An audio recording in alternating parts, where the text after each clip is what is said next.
We are going to be talking about the 2024 NBA draft, just a review of it, 1 month into the season around, surprise players, all that stuff.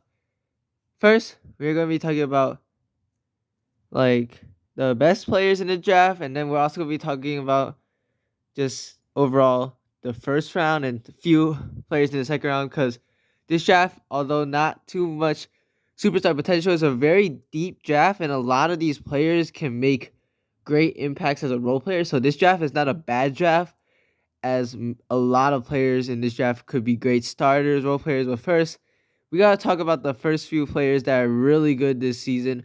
Starting with the number 16 pick for the Philadelphia 76ers, Jared McCain. McCain has been probably the best player in the draft. He averages around 16 points per game, and he had a stretch where he scored 20 points or over 7 times. And even though Sixers have a ton of players, he is starter. So that was really good. He has been great offensively, like his shot, great 3-point shooter around 40%, as well as a great scorer with mid-range layups. He's not scared of the moment too. So I believe he has been really good. Another one is also Dalton Connect of the Los Angeles Lakers. Connect has been really good. He scored 37. Also, he has been pretty good with scoring the three-pointer. A little bit inconsistent, but as a starter, he's been very good. So another player that's been good, Stephon Castle, has been great recently. Stephon Castle was started the season struggling, but recently he has been putting on a show. In the past few games, Stephon Castle scored, besides the Lakers game, where Connect did score 20. But Stephon Castle, he's been averaging 11.5 points per game. He scored 23 versus the Jazz, 19 versus the Spurs, and 18 versus Utah. He's been pretty good recently. His playmaking is starting to show a little, and his defense has been pretty good always. So Stephon Castle and Victor Wembanyama has been looking great as a duo. Another great pick that we have just shown recently has been pretty solid with the Mike Conley injury is Rob Dillingham.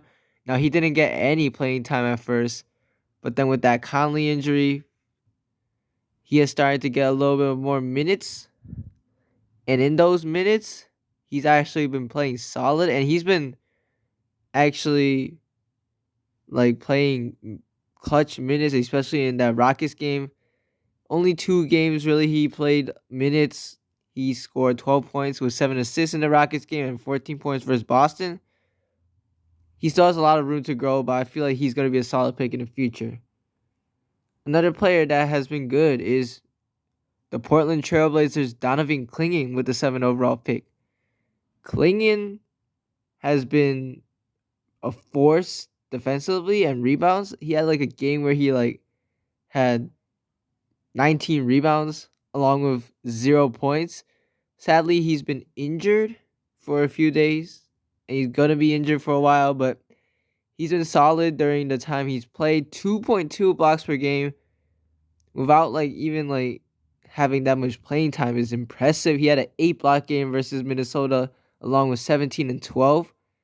He's going to be a great player in the future, and I would not be surprised if he's starting soon and Portland trades some of their players at the center position. Another one that has been good is Jalen Wells and Zach Edey of the Memphis Grizzlies. Wells has been a surprise, a second-round pick. He is averaging 12 points per game, scored 26 against Chicago, has also been a solid defender. And then we have Zach Edey, who averages 11 points per game with around 7 rebounds. He's been solid. He gets good playing time sometimes. He sometimes doesn't, but best game definitely 25 point, 12 rebound game against the Brooklyn Nets. He has also been shooting the 3-pointer pretty well.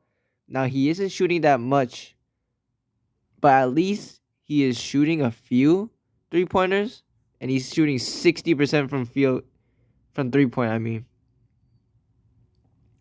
And then just to round it off for the first round, I'm just going to be talking about Zachary Risachet, who has been solid. He had a game where he scored 33 points, and Risachet has been starting for Atlanta some of the times. He is averaging 11 solid defense.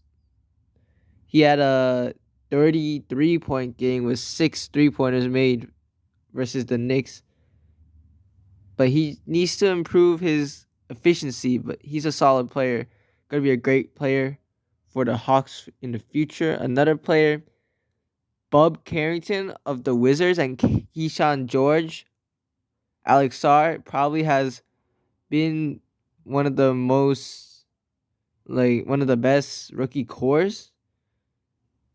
Alex Sarr was horrible to start the season, but he has been all right the past few games. 20 against the Bulls, 17 and 14 against the Pacers, and 13 against the Clippers. He has been inconsistent. His shot has not been good, but he has potential to be pretty good. He's also averaging 1.9 blocks per game. Solid. Bub Carrington has been great, averaging 4.5 assists and 9 points per game. He's been all right. And then Keyshawn George has been solid as well. 8.2 points, 4.1 rebounds. And he had a great game where he scored 20 points against the Warriors, which is probably his best game. And then let's go on to the Phoenix. They have two players that are playing as rookies. We have Ryan Dunn, who has been really good off the bench, 6 points per game. His defense has been really good. Like, he was clamping LeBron in the game versus the Lakers. LeBron could not shoot a shot. He had to pass it.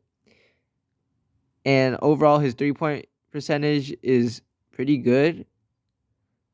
I mean, he's shooting a lot more 3-pointers than expected.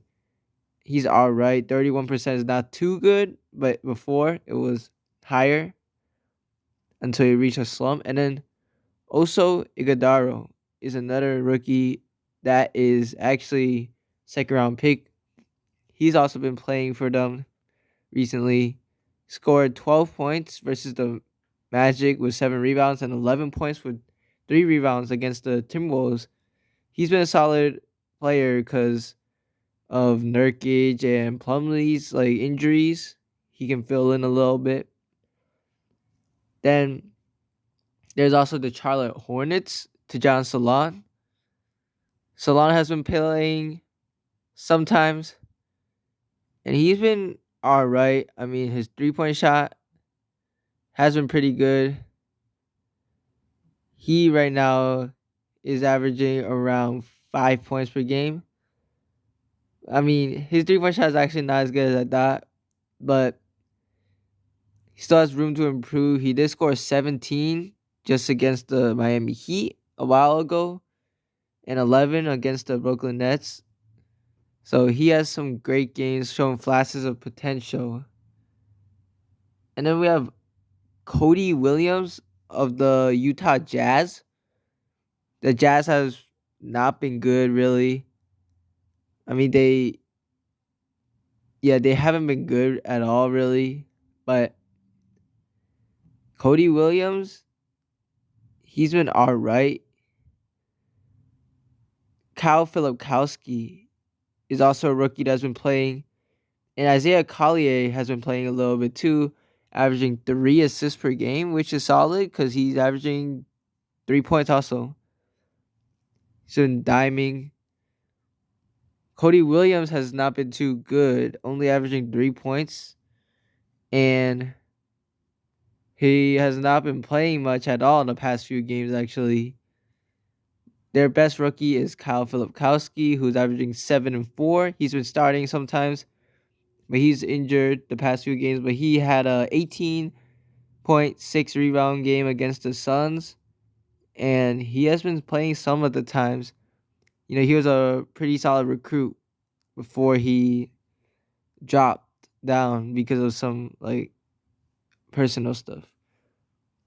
Then there is also the Bulls Matas Buzelis.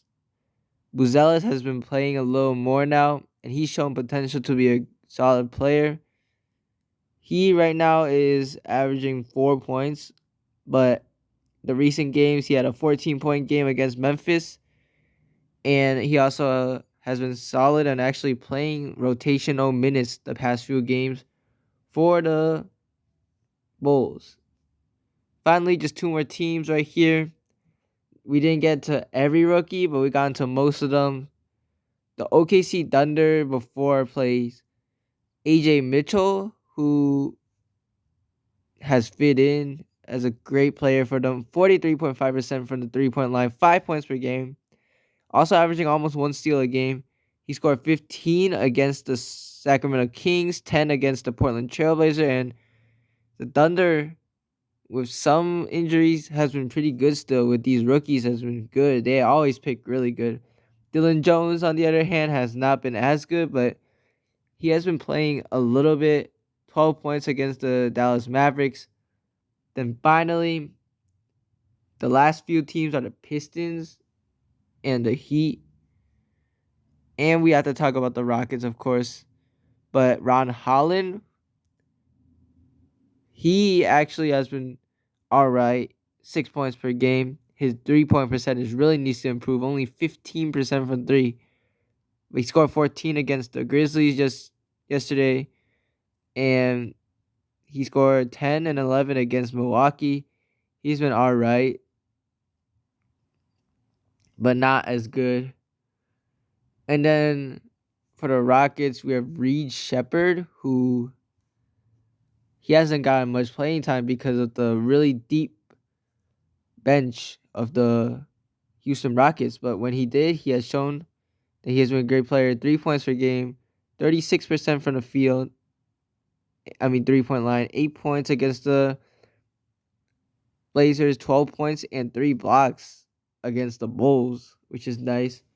Then finally, let's go to Miami Heat, who has had a few great players actually on their roster. A few rookies. Pele Larson, a second-round pick, has been actually getting some good minutes recently and has done really well. 55% from the field almost. 35% from three. 6 points per game. 14 points against the Mavericks. He has been a really good rotational piece for the Miami Heat. And then Kel'el Ware has not played as much, but he's out in and out of the rotation, not playing too much. So yeah, but he does have potential. But yeah, got through most of the rookies. Thank you guys for watching. We're out.